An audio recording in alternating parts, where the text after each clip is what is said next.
إلى أرواح سيما هذا الأسقلاني نفع الله بهم وبعلومهم وبكم في دارين آمين.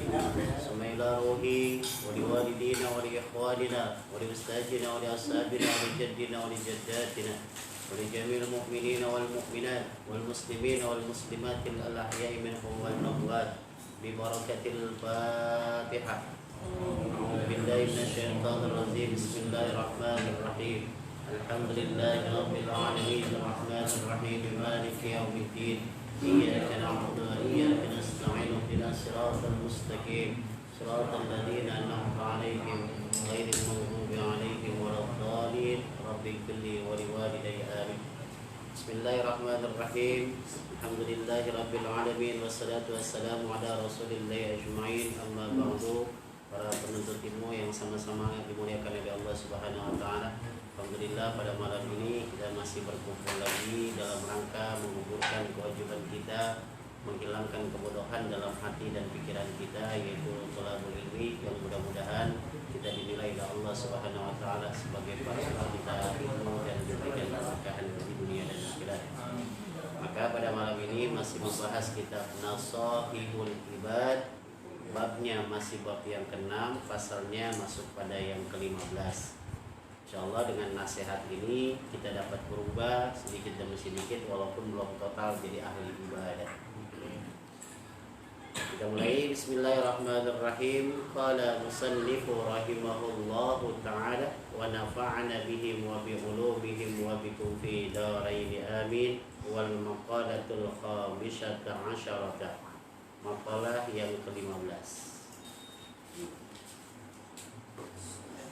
Makalah yang ke-15. Su'ila ba'dul hukama'i.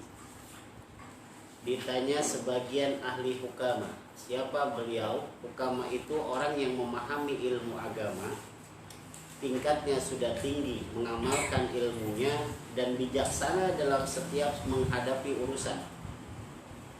Bahasa kita ditanya sebagian ahli orang-orang hukum yang mengerti hukum, yang paham tentang solusi dari segala permasalahan.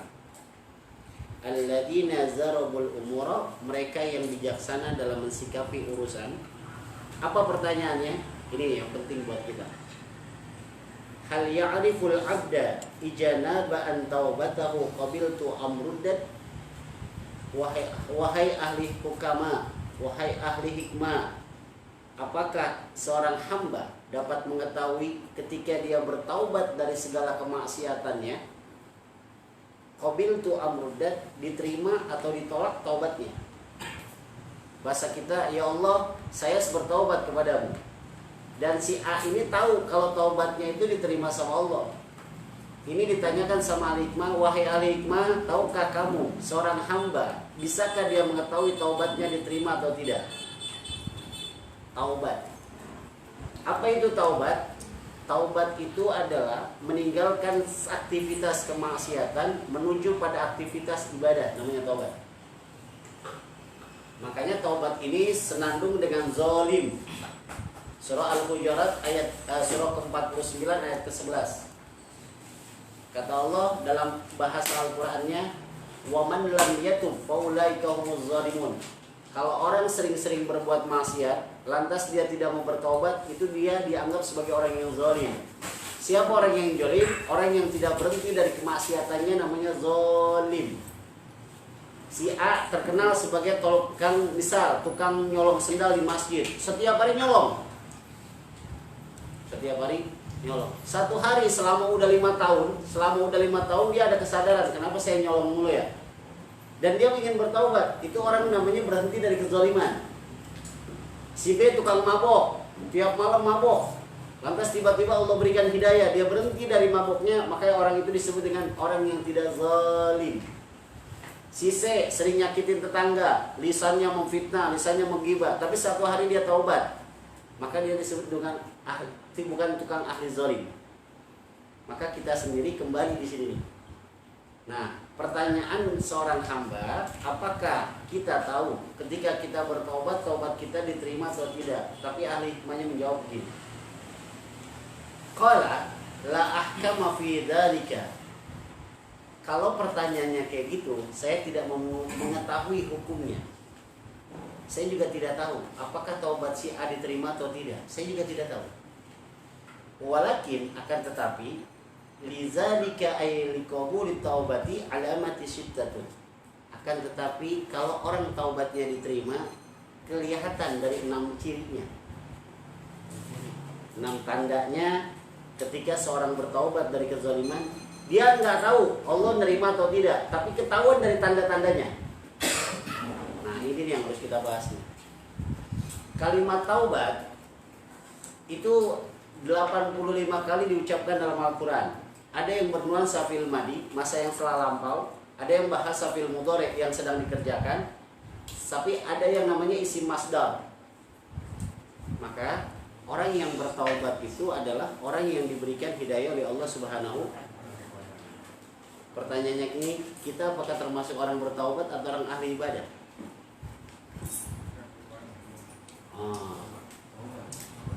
Misal di masa dulu kita sering ninggalin sholat subuh. Di masa dulu kita sering lalai dari sholat kita berjamaah. Tapi ketika Allah berikan hidayah, ada kesadaran diri, berarti kita terhenti dari kezaliman. Kita berhenti dari kezaliman. Ya Allah, kenapa sih saya mas sholat kayaknya nggak peduli banget, dengar azan kayaknya nggak ada respon banget dalam hati saya. Tiba-tiba itu berubah. Maka kita itu disebut dengan ahli taubat. Makanya pahami kalimat doa setelah wudu. Asyhadu an la ilaha illallah wahdahu la syarikalah. Allahumma ij'alni minat tawwabina waj'alni minal mutatahhirina waj'alni min ibadikas salihin. Ya Allah, jadikanlah saya orang bertaubat. Allahumma ij'alni minat tawwabin waj'alni minal mutatahhirin. Kalau sudah taubat, bersihkan semuanya ya Allah. Dan kalau sudah bersih, wa ibadikas sholihin, kumpulkan saya bersama hamba-Mu yang soleh. Yang tadinya teman gak baik, jauhin. Yang tadinya teman mengajak maksiat, jauhin. Itu dengan respon sendiri, karena hidayah Tuhan, itu akan jauh dengan sendirinya. Maka kalau bicara teman yang soleh, ibadikas sholihin, rizki yang paling hebat diantara rizki, semua rizki cuma satu. Allah hadirkan orang-orang yang terbaik buat di sekeliling kita. Bukankah Rasulullah ada orang terbaik namanya Sayyidina Abu Bakar? Bukankah Rasulullah dikelilingi sama Sayyidina Umar sebagai orang yang paling ditakuti dalam peperangan? Bukankah Allah memberikan sahabat-sahabat yang terbaik? Itu rizki buat seorang hamba kepada hamba. Rizki yang terbaik Allah hadirkan di antara hamba-hamba yang soleh. Perhatikan lagi kalimat duduk tasyahud awal dan tasyahud akhir. Setelah dia at-tahiyatul mubarakatus salawatut thayyibatul lillah. Assalamu alayka ya Nabi rahmatullahi wabarakatuh. Salam hormat sejahtera kepada wahai Muhammad Rasulullah. Apa jawaban Nabi? Assalamu alayna wa ala ibadis. Kita hamba yang soleh apa yang kagak? Alhamdulillah. Maka berbuatlah sesuatu yang nanti dinasihati. Wahai ahli hikmah, apakah kita bisa tahu orang yang taubatnya diterima atau tidak? Kata ahli hikmah, saya tidak tahu. Tapi ada ciri-cirinya. Yuk, mudah-mudahan di antara 6 ciri ini ada pada diri kita. Amin.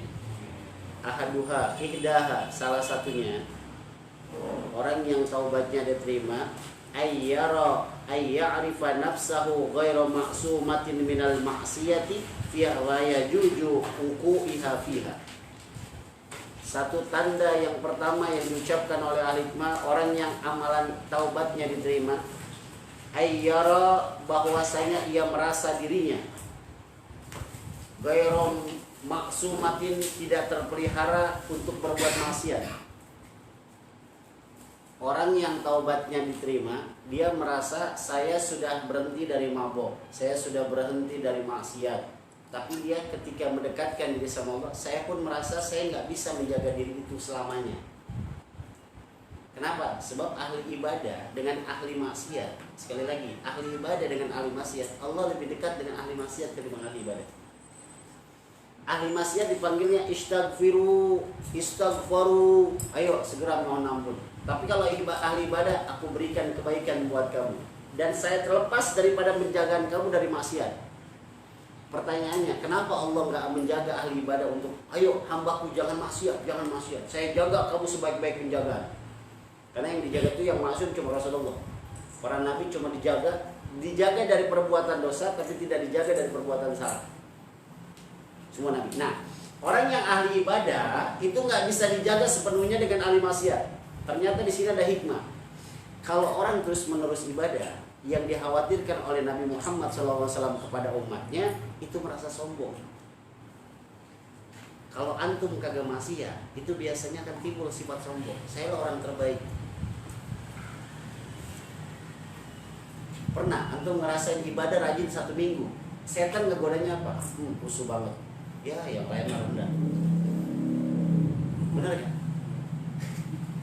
Ente baru umroh haji sekali, belagu banget nih, aneh udah 3 kali. Sombong dia.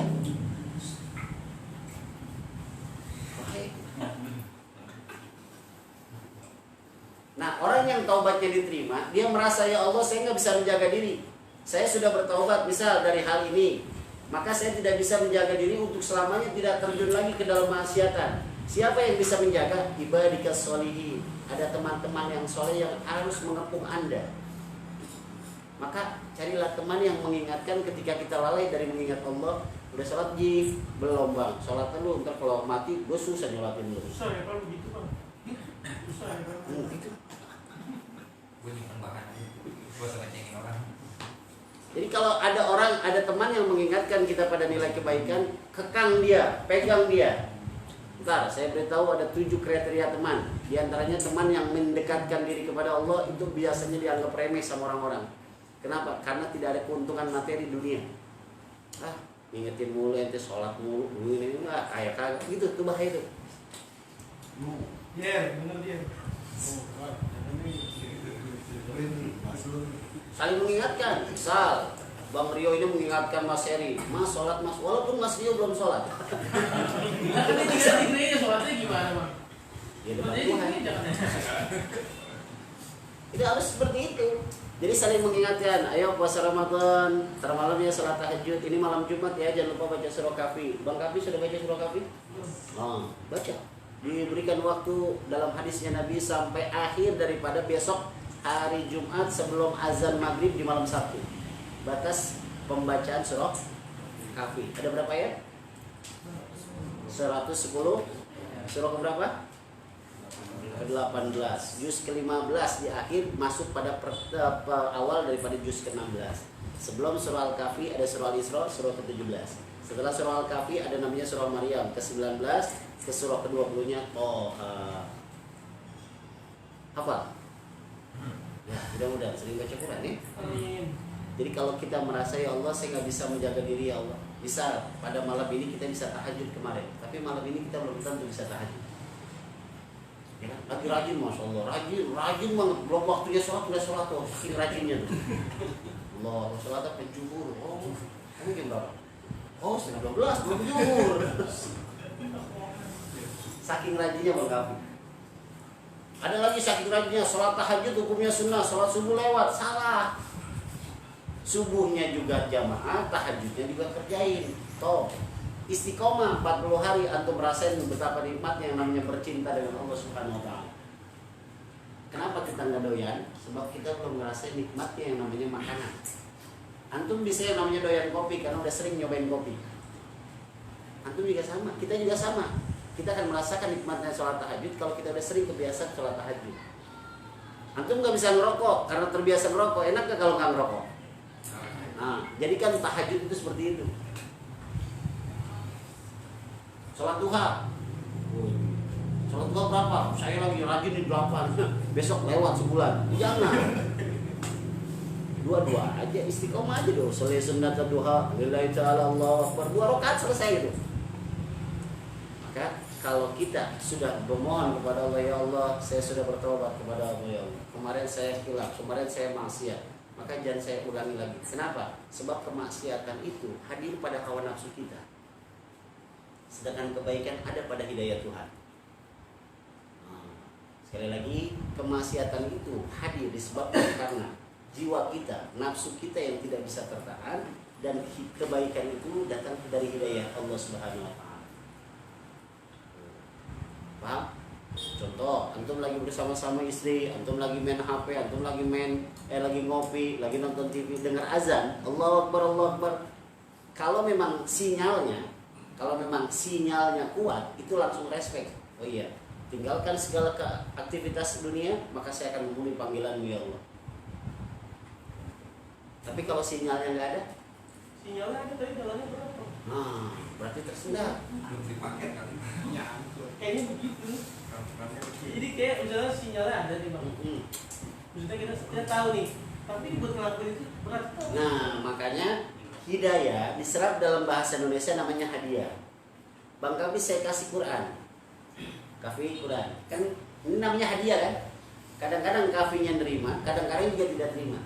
Orang dengar azan, itu dengar azan hidayah. Untuk terima atau tidaknya namanya taufik. Makanya definisi taufik haqqu qudrati ta'ati fil abdi. Langsung ada respon. Hidayah, hadiah saya terima. Terima kasih ya Bang Murdi, saya telah diberikan hadiah. Ini saya terima dan saya baca Qur'annya. Ketika telinga kita dengar azan, itu namanya hadiah, hidayah. Ketika kita respect, namanya taufik. Tidak semua orang yang diberi hadiah menerima. Maka beruntunglah orang-orang yang menerima hadiah ketika Allah memberikannya. Allahu Akbar, Allahu Akbar, alhamdulillah. Telinga saya masih mendengarkan azan. Ayo respon. Antum punya HP, baru beli paketan 100.000, pulsanya 100.000, tapi nggak ada sinyalnya. Apa yang terjadi ketika antum telepon? Nggak nyampe kan? Sama. Allah pun sama. Allah nyari sinyal setiap waktu sholat dalam 24 jam. Allah memberikan sebuah panggilan kepada umat Nabi Muhammad di waktu 5 waktu sholat. Innal ladina amanu iza dzukirallahu wajilat qulubuhum. Orang yang punya iman apabila didengarkan kalimat Allah wajilat qulubuhum, hatinya bergetar. Ketika azan Allahu Akbar, Allahu Akbar, ini ada yang nyampe apa kagak nih? Allah manggil di waktu subuh, sinyalnya ada gak ya? Oh, hambaku lagi tidur, sinyalnya lagi mati. Mati kan berarti sinyalnya? Mungkin lagi dicas, mungkin HP-nya non aktif. Selesai subuh, Allah panggil lagi di waktu apa? Zuhur. Allahu Akbar, Allahu Akbar. Sinyalnya nyala kan nih? Makanya waktu sholat yang lama jarak satu dengan yang lain cuma 2 tempat. Subuh dengan zuhur, isya dengan subuh. Sinyalnya masih hidup gak? Ada zuhur masih mati. Asar dipanggil. Allahu Akbar, Allahu Akbar. Ke masjid, sinyalnya nyala. Jadi sebenarnya Allah pun punya sinyal sama kita. Cuma sih kita kagak paham. Sama kayak kemarin zamannya ODP. Allah udah bilang dalam surah Al-Fajr, Inna rabbaka labil mirsad. Saya selalu memantau Anda. Nggak takut dipantau sama Allah? Gila dipantau sama dokter? Takut kan? Maka ketika kita diterima taubat kita, ya Allah saya nggak bisa menjaga diri, maka jagalah diri saya sebaik-baiknya. Kenapa? Sebab yang menjaga itu Allah, yang juga melepas kita hawa nafsu kita. Paham? Hari ini kita bisa ngaji, malam Jumat besok belum tentu, kita lagi ribut lagi dengan hawa nafsu kita. Maka orang terbaik itu bukan orang yang ahli ibadah dalam satu malam tapi nggak istiqomah. Ibadah masih sedikit-sedikit aja. Saya kalau lagi malas ngajar, itu yang saya pikirkan, ya Allah hari ini saya malas, besok di kuburan saya gimana? Maka saya pernah katakan, jangan lama-lama dalam tidur. Ntar kalau pengen tidur lama dia di dalam kuburan. Ketika dibangun, wa nufiha fi suri fa idza min al-ajdasi la rabbi min silul bukhari ya wailana. Ada apa ya Allah saya dibangunin? Padahal tidurnya udah puluhan tahun. Tapi ditanya, tapi dia nanya sama Allah, ya Allah ada apa saya dibangunin? Hazza ma wa'ada rahman wa sadaqal udah kiamat. Makanya ente yang bangunin. Kenapa saya katakan tidurnya biarin di dalam kubur? Sebab orang yang tidak disiksa oleh Allah sampai hari kiamat di alam kubur disuruh tidur. Itu. Kenapa saya suruh tidur? Sebab biar kita kagak disiksa di dalam kubur. Begitu ceritanya. Jadi memohonlah kepada Allah dengan kalimat la haula wala quwata illa billahil aliyyil azim. Ya Allah, tidak ada daya dan kekuatan dalam menjalankan ibadah dan dalam mencegah maksiat kecuali darimu ya Allah yang bisa menghalangi itu semua. Maka orang yang ciri pertama diterima taubatnya merasa dirinya tidak terpelihara daripada berbuat maksiat. Wasaniyatu, yang kedua, yara fi qalbihil farha ghaiban ay ba'idan anhu wal hajana syahidan ay hadiran anhu. Orang tanda kedua yang taubatnya diterima oleh Allah bahwa hatinya merasa bahagia ketika dia lagi dekat dengan Allah, dan akan merasa sedih ketika hatinya jauh dari Allah Subhanahu. Ya Allah, kenapa saya masih di jalanan padahal udah waktu zuhur ya Allah, saya nggak bisa sholat jamaah ya Allah. Ya Allah, kenapa saya malam Jumat terhalang buat ngaji. Ingat, orang nggak ibadah itu alasannya banyak. Antum kalau ada tanya, kenapa tadi nggak sholat jamaah isya? Itu alasannya ada-ada aja. Sibuk bang. Antum saya tanya, kenapa antum nggak sholat subuh? Alasannya ada aja. Dan alasan itu menambah kedustaan kata Allah. Antum macam-macam lagi.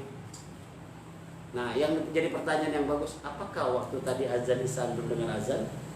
Tidak. Oh, berarti anda nggak dikasih hadiah sama Allah. Nah, orang yang sudah taubatnya merasa dirinya, ya Allah, saya akan merasa bahagia ketika lagi duduk bersambi, duduk ngaji, duduk ta'lim, duduk lagi habis sholat, duduk lagi baca Quran, itu bahagia. Tapi ketika dia lagi jauh sama Allah, wal hazana, sedih, syahidan, terbukti, ya Allah, kenapa saya nggak bisa sholat jamaah ya Allah? Ya Allah, kenapa saya hari ini belum bisa baca Quran ya Allah? Ya Allah, kenapa hari ini saya orang bertaubat itu akan melepaskan dirinya dan tidak akan jauh dari Allah Subhanahu wa taala. Ini tingkatan tinggi sebenarnya. Nah, pertanyaannya kita kan pernah ngalamin masa jahiliyah ya. Satu, misalnya di waktu Ramadan orang-orang puasa kita ke warteg, misal ada setan kaki jadi setan kaki. Sampai rumah pura-pura lemes, puasa. Nah, Ramadan ini full bang, berarti Anda sudah taubatan nasuha.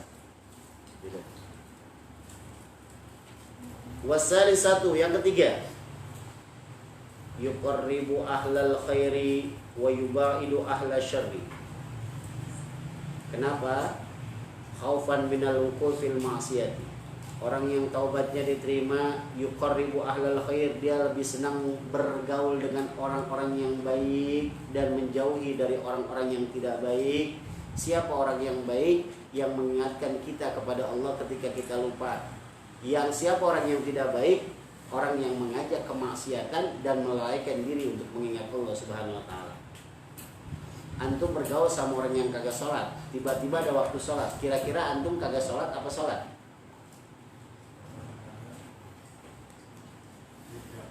Ente jalan bertiga nih, yang dua nggak sholat, ente sholat. Sekali lagi, antum jalan bertiga, yang dua nggak sholat, ente sholat. Biasa sholat maksudnya. Nah, pas terdengar aja, kira-kira antum nih ikut sholat atau ikut nggak sholat?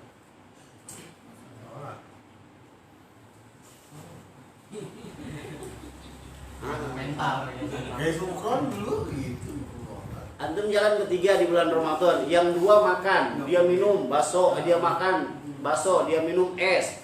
Yang satu antum sendirian puasa, kira-kira ikut buka atau tidak? Buka.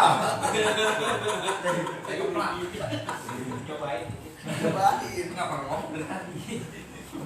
Maka orang yang terbaik yaitu, ya Allah, kirimkanlah kepadaku hamba-hambamu yang mencintaimu. Maka Rasulullah mengajarkan kepada kita doa-doa yang mengharapkan seorang teman yang cinta juga kepada Allah. Ya Allah, tanamkan cintaku kepada hamba-hambamu yang cinta kepadamu, dan jangan jauhkan aku dari sahabat-sahabat yang cinta bersamamu. Jadi banyak orang yang berteman itu, maaf, kadang-kadang teman-teman itu mencari keuntungan pribadi dalam kondisi duniawi.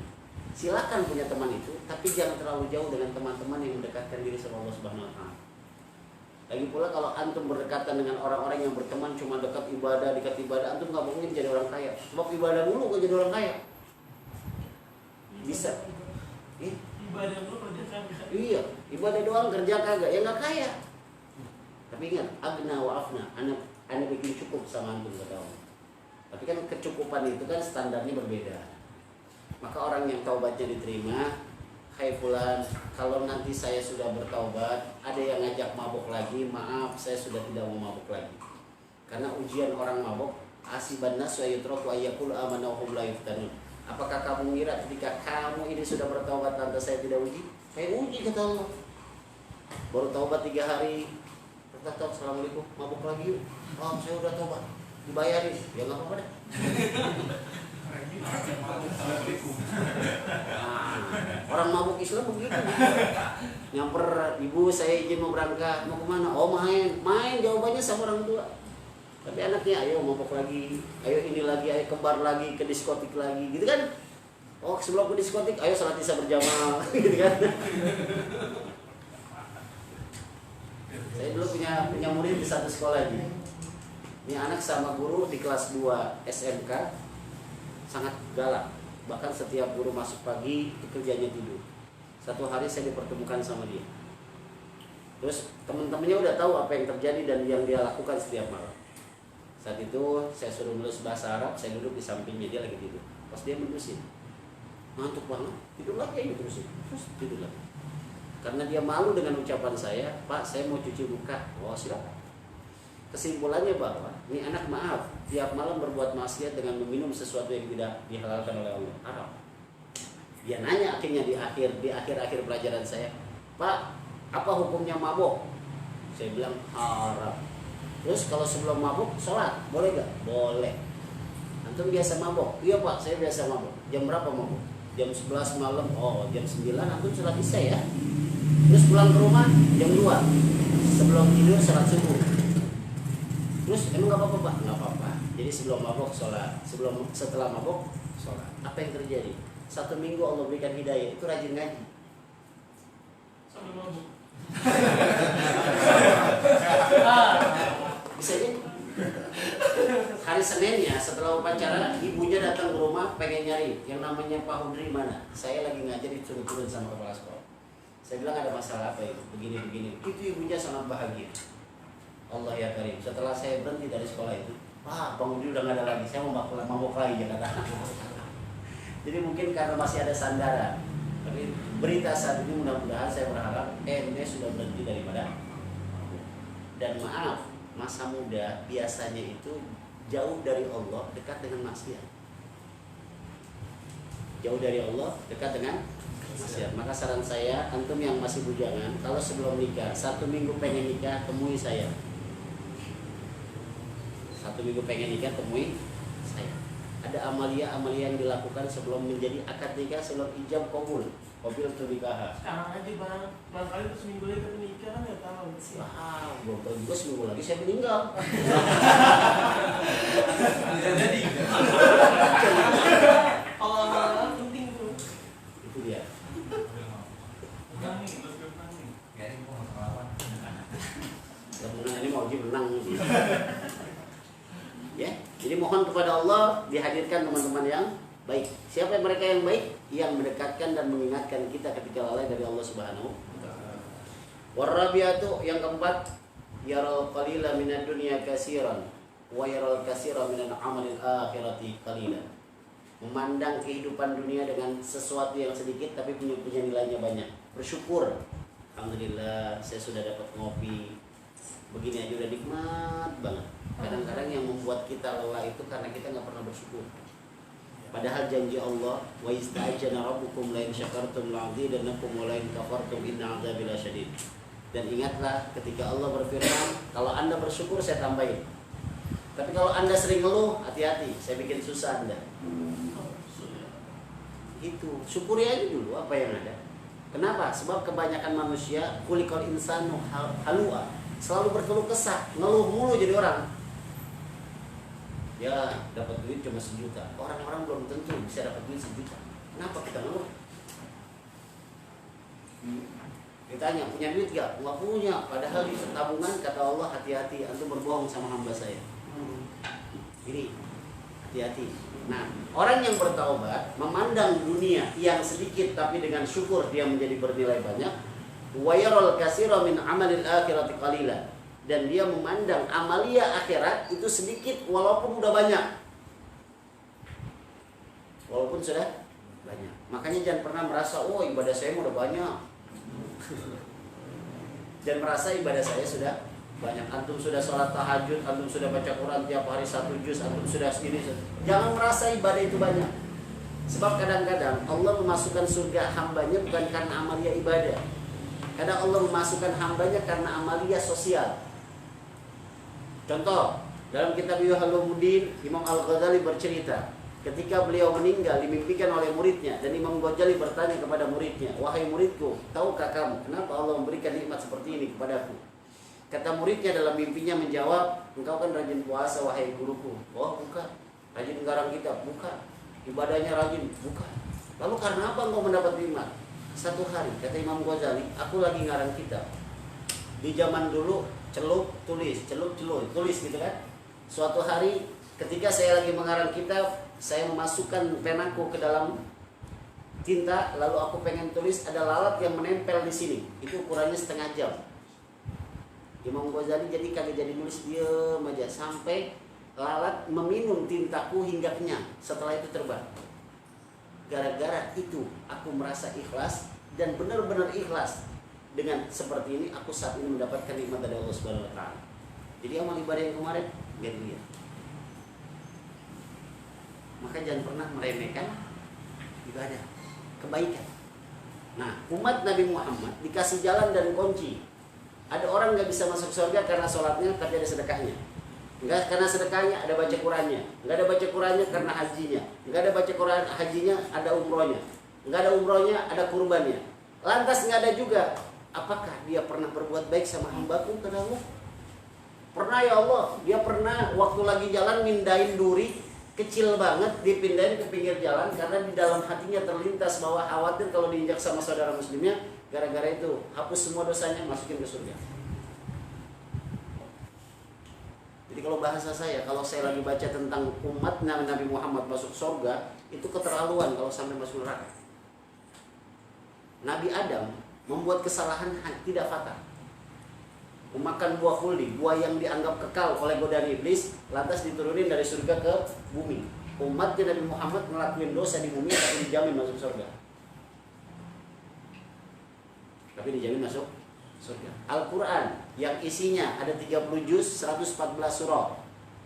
Benar gak? Terus berapa ayat? 6.236 ayat, 77.439 kalimat, 321.180 huruf, 7.777 tanda baca. Isinya banyakkan sosial beribadah. Coba ulangi, Eri.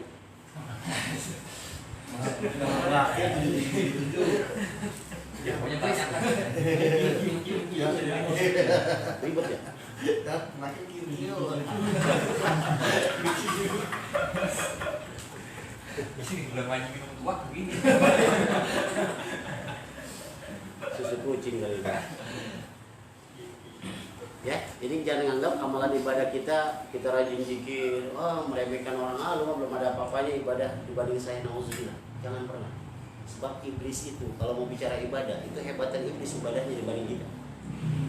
Dalam sejarahnya sampai 600 tahun iblis itu nama aslinya Izzajil, ada yang mengatakan Ajajil, gurunya malaikat, ibadahnya hampir 600 tahun, tapi gara-gara karena sifat dengki dan sombongnya kepada Nabi Allah Adam alaihissalam, lantas dia dilaknat menjadi iblis. Yang tadinya nama Azzazil disebut dengan iblis. Apa itu makna iblis? Tertutup dari kebenaran. Maka orang yang baik, yang ahli ibadah, lantas ada sifat sombong, khawatir kita dipanggil iblis oleh Allah Subhanahu wa taala. Hati-hati ya. Dan mentang-mentang jadi anak pengajian, jangan bergaul sama saya kan anak pengajian. Bukan anak pengajian. Oh enggak.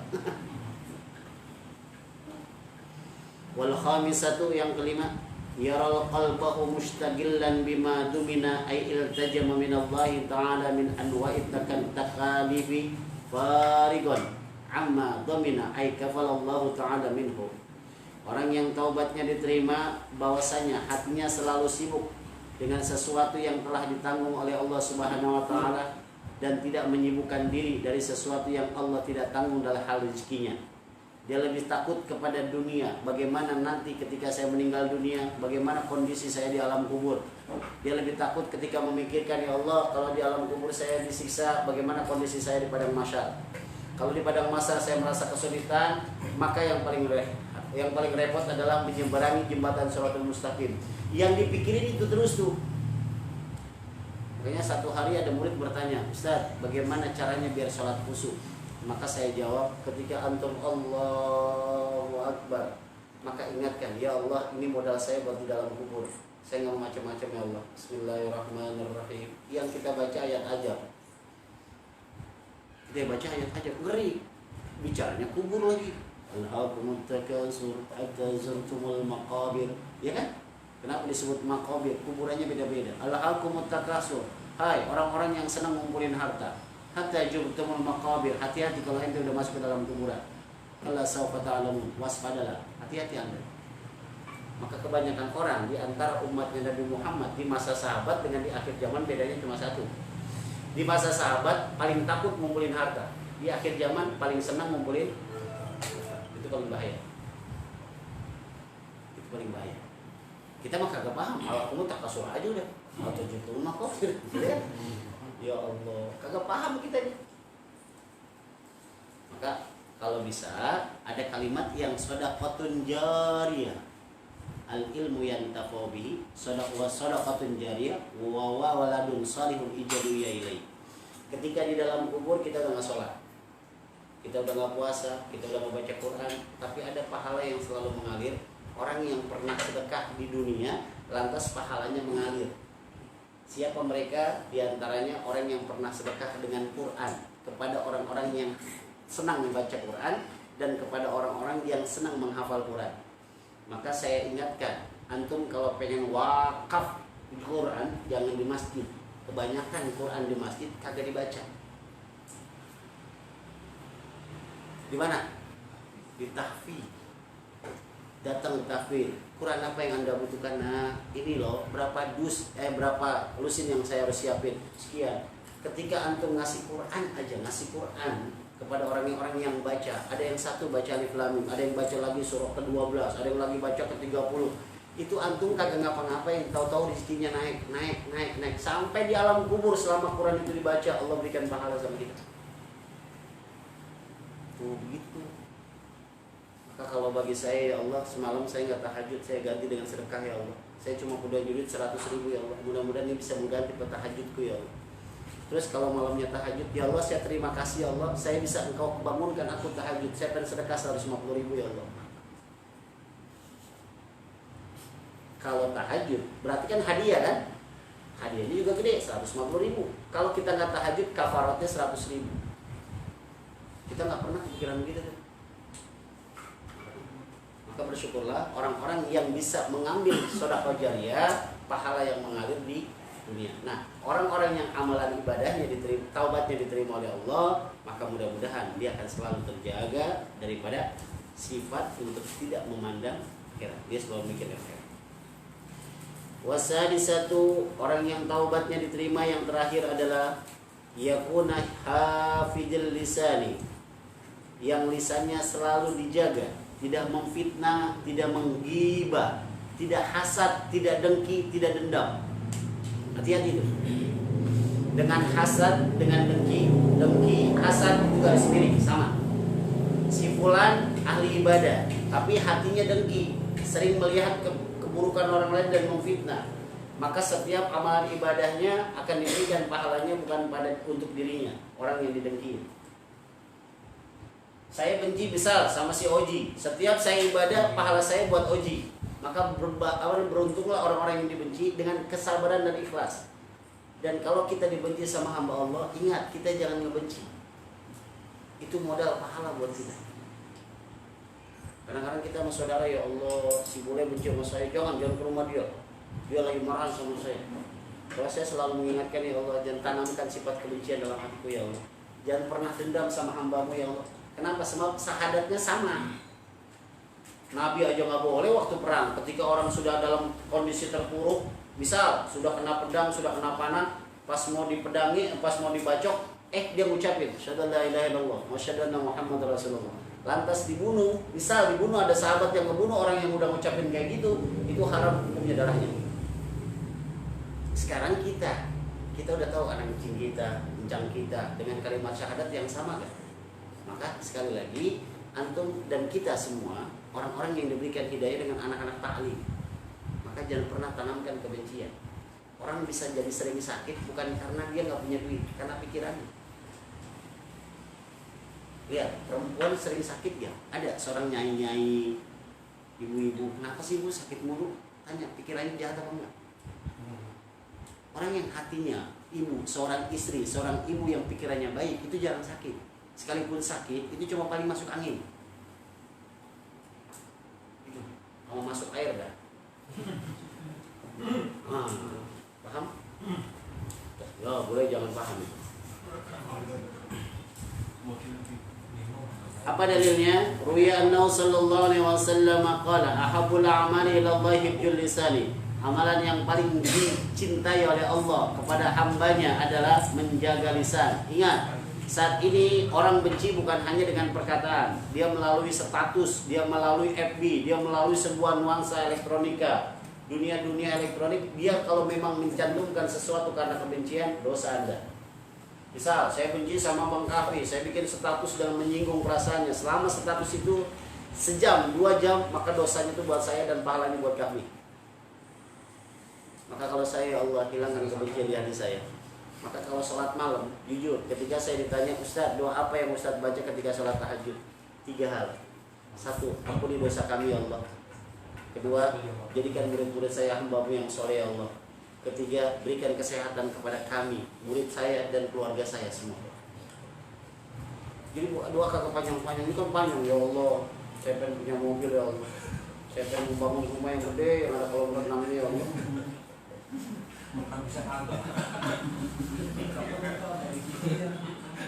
Terus yang di belakangnya lapangan futsal. Wah, kata Allah banyak amat sih. Kamu sanggup kan begitu kan? Samping pemancingan. Sampingnya ada pemancingan, terus ada bidadari. Ngedek kamu ya. Waruwiya annahu sallallahu alaihi wasallam inna aksaran nasi junuban yaumal qiyamati aksarum kalaman fi ma la ya'nihi.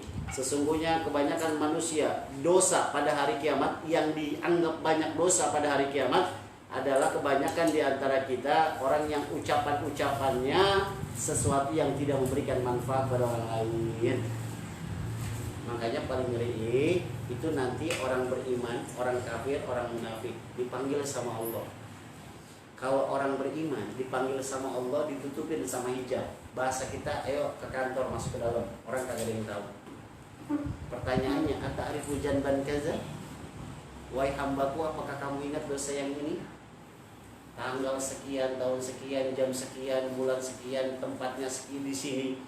Kata hamba, qalu bala ya Allah. Benar ya Allah, saya ingat. Ditanya lagi, ata'rifu janban kaza? Kamu ingat dosa yang ini? Benar ya Allah, kamu ingat dosa yang ini, kamu ingat dosa yang ini. Ditutupin, yang tahu antara kita dan Allah. Tapi kalau orang munafik dan kafir, yang ditanya oleh Allah, itu malaikat menyaksikannya. Lihat surah Al-Fajr, ya kan? Wajah arafuka wal malaku soffan soffa. Ketika mereka malaikat pada berbaris-baris, wajah arafuka wal malaku soffan soffa. Lantas malaikat sedang berbaris, Allah datang. Orang munafik, orang mukmin dipanggil satu persatu. Lantas orang kafir dipanggil satu-satu, cuma tanpa hijab. Malaikat tahu, hamba Allah dari Nabi Adam sampai akhir zaman tahu.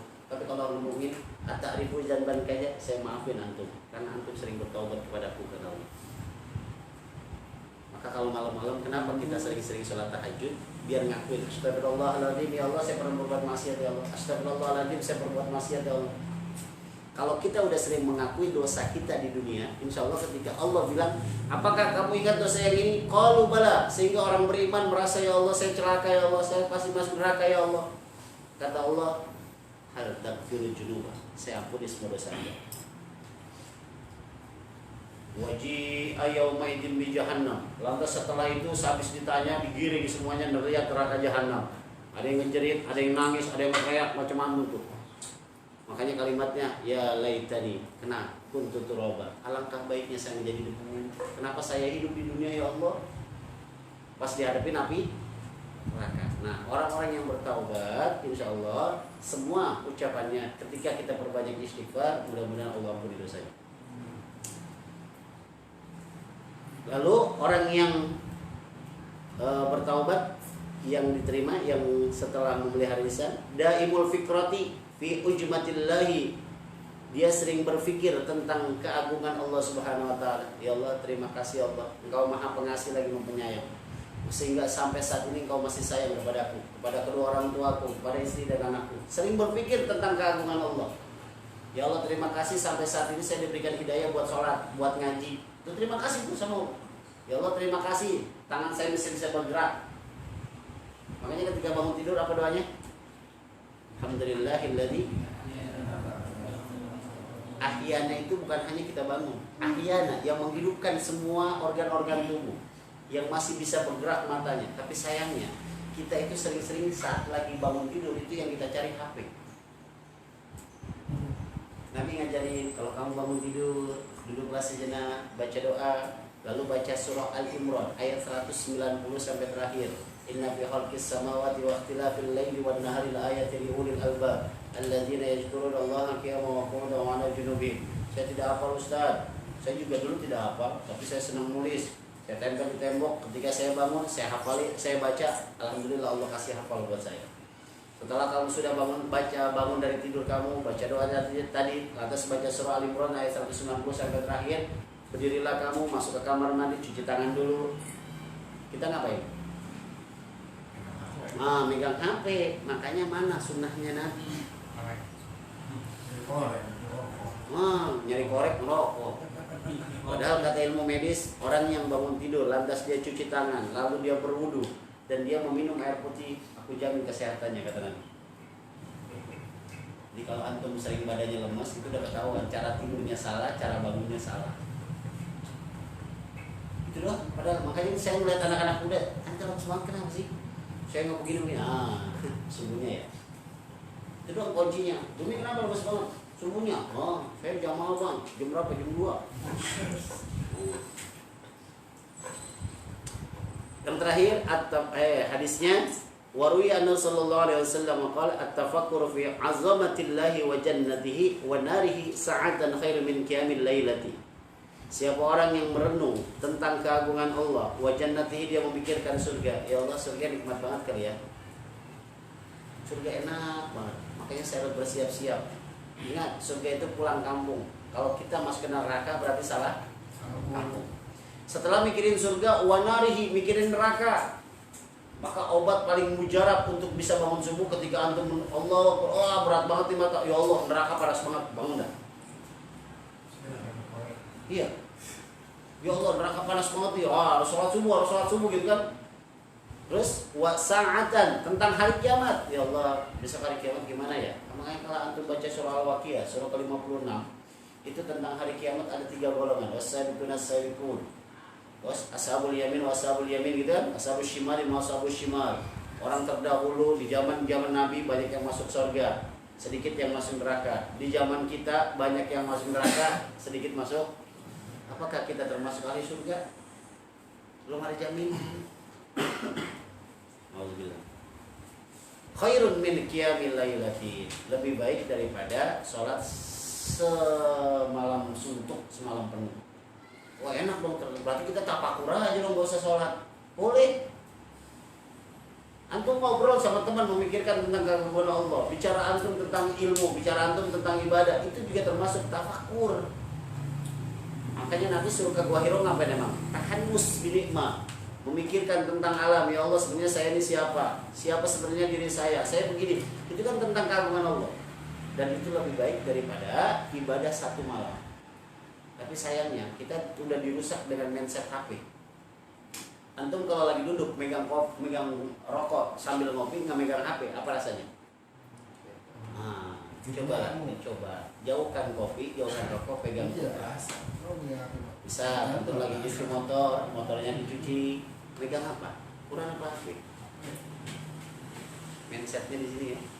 Oh, saya hafal Ustaz, tapi baca Quran. Sok. Ya kan? Nggak masalah. Antum bawa HP nggak masalah. Yang lain motor lagi dicuci, kita pegang HP. Ternyata Bismillahirrahmanirrahim. Tabarakalladzi biyadihil mulku wa huwa 'ala kulli syai'in qadir. Tapi jangan yang lihat yang lain. Ada WA, hilangkan yang WA-nya. Ada yang begini masuk, hilangkan dulu sebelum selesai baca Quran. Antum motor selesai, 1 juz antum baca Quran. Ada yang kayak gitu?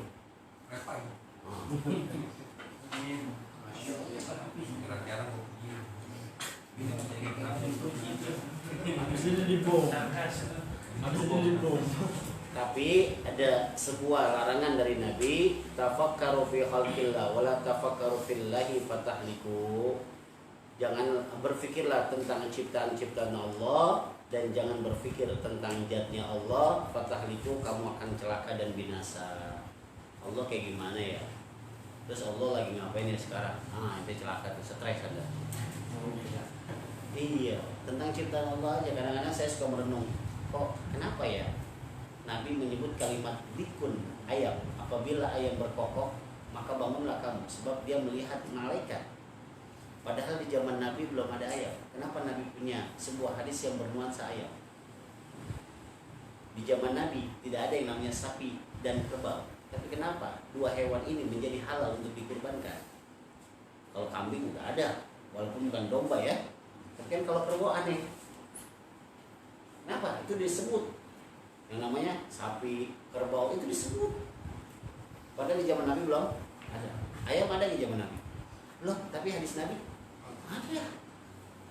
Pikirin tuh kayak gitu-gitu, pikirin. Terus yang lebih hebat lagi mikirin, ya Allah sebenarnya ini saya siapa? Saya diciptakan untuk apa? Dan setelah saya diciptakan, saya berfungsi di dunia mau ngapain?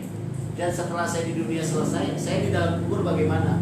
Antum pikirin itu lebih baik dibanding ibadah satu malam. Makanya jarang yang mikirin kayak gitu. Kenapa? Mindsetnya HP lagi gitu ya. Yang terakhir, la jamal ghammi wan nadamati. La jamal ghammi, mencemaskan. Selalu merasa cemas dan selalu menyesal dengan perbuatan maksiat. Dan 6 ciri khas ini tanda-tanda orang yang terimanya ditaubat jadi diterima oleh Allah Subhanahu wa taala, dan identik orang yang bertaubat itu dengan kalimat istighfar. Kenapa istighfar? Sebab Allah ketika cinta sama hambanya bukan diberikan harta. Allah cinta kepada hambanya bukan diberikan anak. Allah cinta kepada hambanya bukan dikasih jabatan. Tapi kalau Allah sudah cinta kepada hambanya, diberikan ampunan, itu hal yang terbaik buat Anda, untuk saya. Makanya kalimatnya di antara surah Al-Anbiya, kisah-kisah para nabi, Nabi cuma memberikan, hai istighfarlah, semoga Allah mengampuni kamu. Sebab itu pemberian terbaik. Karena istighfar itu ada yang buat berdiri sendiri, seperti istighfarnya para nabi yang diperintahkan kepada umatnya. Ada istighfar namanya istighfar taubat. Maka setiap hamba yang merasa berdosa dengan istighfar, maka semoga Allah mengampuni dosa. Ingat, Allah kalau udah cinta hambanya, yang terbaik adalah diberikan ampunan oleh Allah Subhanahu wa taala. Kalau udah diberikan ampunan, apapun yang Anda minta, bahkan yang belum kita minta udah dikasih sama Allah. Kita demi jadi imam misalnya sholat isya, doanya panjang banget. Ketika ditanya, itu doa apa yang dibaca? Gak tahu bang, saya cuma ngerti. Maka doa yang terbaik cuma Allah maghfir lahu warhamhu wa'afu wa'fu. Kayaknya kalimat doa saya setelah sholat jadi imam, Allah maghfir lana junubana kullaha wa kaffir 'anna sayyi'atina wa tawaffana ma'al abrar. Ya Allah, ampunilah semua dosa saya dan ampuni kesalahan kami ya Allah. Allah maghfir lana junubana wa liwalidina wa li ikhwanina wa li ustadina wa li tilmizina wa li ikhwanina. Ya Allah, setelah ini Engkau ampuni dosa saya, ampuni guru saya, orang tua saya, saudara saya, murid-murid saya, tetangga saya, ampunin semuanya Allah. Baru Rabbana zalamna anfusana, ya Allah kami telah berzalim dengan diri kami sendiri. Wa illam taghfir lana wa tarhamna lanakunanna minal khasirin. Kalau Engkau tidak memberikan rahmat kepada kami termasuk orang yang rugi. La ilaha illa anta subhanaka inni kuntu minadh dhalimin. Tidak ada Tuhan yang patut disembah kecuali Engkau, dan sebenarnya kami ini adalah orang-orang yang berbuat zalim. Baru tutup Rabbana atina fid dunya hasanah wa fil akhirati hasanah wa qina adzabannar. Ya Allah, kami memohon kesuksesan di dunia dan di akhirat, dan dijauhkan dari neraka. Tutup pakai selawat. Jangan minta macam-macam. Nah, kalau kita diberikan kesempatan buat sholat tahajud, perbanyak istighfar. Wabil asharihum yastaghfirun. Perbanyak mohon ampun, karena Allah kalau dia cinta sama hambanya, maka diberikan ampunan dari Allah Subhanahu wa taala. Subhanakallahumma wa bihamdika asyhadu an la ilaha illa anta astaghfiruka wa atubu ilaik. Allahumma anfa'na bima 'allamtana wa zidna 'ilman yanfa'una. Allahumma arinal haqqa haqqan warzuqna ittiba'ahu wal batila batilan warzuqna ijtinaba. Allahumma ya muqallibal qulub, tsabbit qulubana 'ala dinika wa 'ala ta'atik. اللهم اغفر لنا اللهم اغفر لهم اللهم اغفر لهم ذنوبهم اللهم اغفر لهم وارحمهم وعافهم واعف عنهم واكرم نزولهم ووسع مدخلهم برحمتك يا ارحم الراحمين اللهم يسر لنا زيارة مكة والمدينة والمسجد المبارك وارزقنا السلامة والعافية بجاه النبي محمد صلى الله عليه وسلم اللهم اجعلنا من أمة النبي محمد صلى الله عليه وسلم ربنا آتنا في الدنيا حسنة وفي الآخرة حسنة وقنا عذاب النار سبحان ربك رب العزة عما يصفون وسلام على المرسلين والحمد لله رب العالمين. Assalamualaikum warahmatullahi wabarakatuh.